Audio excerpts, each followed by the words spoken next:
এগুলো হচ্ছে মেথি শাক। মেথি শাকটাকে আমি বেছে ধুয়ে নিয়েছি, ঠিক আছে। ধুয়ে একটা রোদ দিয়ে নিয়েছি, জলটা যখন ঝরে গেছে আমি এইভাবে এখন পেপারের মধ্যে দিয়ে দিয়ে এই পাশে একটা পেপারে দিয়েছি মেথি শাকগুলোকে।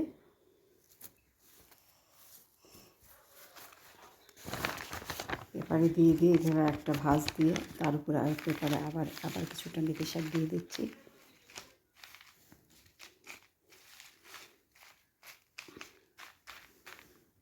এটাকে ঢাকা দিব, এটাকে ঢাকা দিয়ে এই পাশে কিছুটা মেথি শাক দিয়ে দেব। এইভাবে মেথি শাকগুলো দিলে পরে কালারটা খুব ভালো হয়। কসুরি মেথি করব,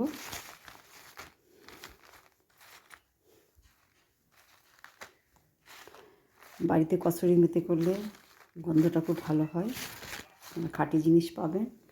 বাজার থেকে যেটা কিনেন সেটা তো খাঁটি নাও হতে পারে। এভাবে সাজিয়ে সাজিয়ে দিয়ে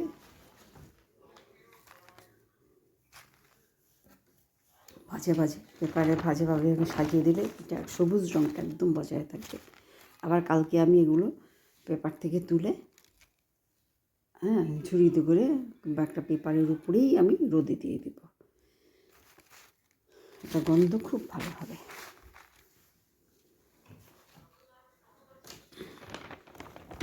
এভাবে ঢাকা দিয়ে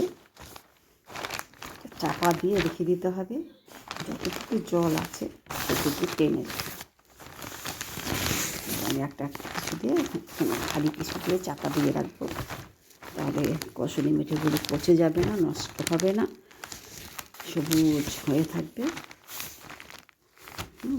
এরকম প্রতিটা পেপারে পাতায় পাতায় আমার একটু কসুরি মেথিগুলো দিয়ে দিয়েছি। এখন এটাকে কিছু প্রেশার দিয়ে রেখে দেব। আপনারা এইভাবে কসুরি মেথি করবেন। মেথি শাক কিনে নিয়ে এসে বাজার থেকে বেছে নিয়ে ধুয়ে জল ঝরিয়ে তারপরে আপনার কসুরি মেথি করবেন, রোদে দিবেন। আর যখন রোদের থেকে তো একদিনে শুকাবে না, আমাদের এদিকে তো উত্তরবঙ্গে রোদের এটা কম, শীতকালেই এই মেথি শাকটা পাওয়া যায়। তাই এইভাবে কসুরি মেথিগুলোকে শুকিয়ে এইভাবে পেপারে দিয়ে রাখবেন, একদম সবুজ হবে তাহলে, এবং সেটা গন্ধ খুব ভালো হবে। এইভাবে পেপারে মুড়িয়ে ভাঁজ করে পেপারটাকে চাপা দিয়ে রেখে দেবেন। আবার কালকে সকালবেলা করে রোদ খুলে পেপারের মধ্যে করে রোদে দেবেন। এইভাবে কয়েকদিন করলে পরে আপনাদের ওদিকে যদি রোদ বেশি হয় তাহলে 2 দিনই শুকিয়ে যাবে, আর আমাদের রোদ কম, 3-4 দিন লেগে যায়।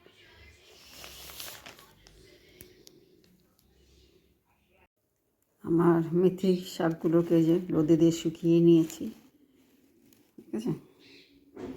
এভাবে মুচমুচে করে শুকিয়ে নেবেন, হাত দিয়ে ভাঙলে পর একদম গুঁড়ো ভেঙে যাবে। এইভাবে একদম ভালোভাবে শুকিয়ে নেবেন। যেহেতু আমি পেপারে দিয়ে জলটা টেনে নিয়েছিলাম, তাই দেখুন কত সুন্দর সবুজ হয়েছে আমার কসুরি মেথিগুলো।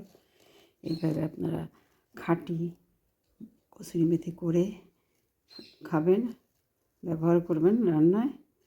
এগুলো গন্ধে স্বাদে মানে ভালো হয়। এই কসুরি মেথির সেন্টটা খুবই সুন্দর হয়েছে। এখানে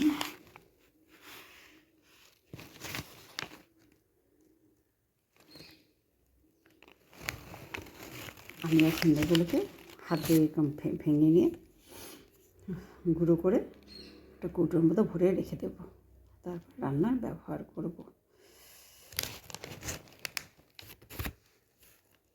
চ্যানেলটা সাবস্ক্রাইব করবেন, লাইক শেয়ার কমেন্ট করবেন। ভিডিওটা এতক্ষণ দেখার জন্য ধন্যবাদ। এইভাবে কসুরি মেথি খেয়ে করবেন, করে বলবেন কেমন হয়েছে আপনাদেরটাও।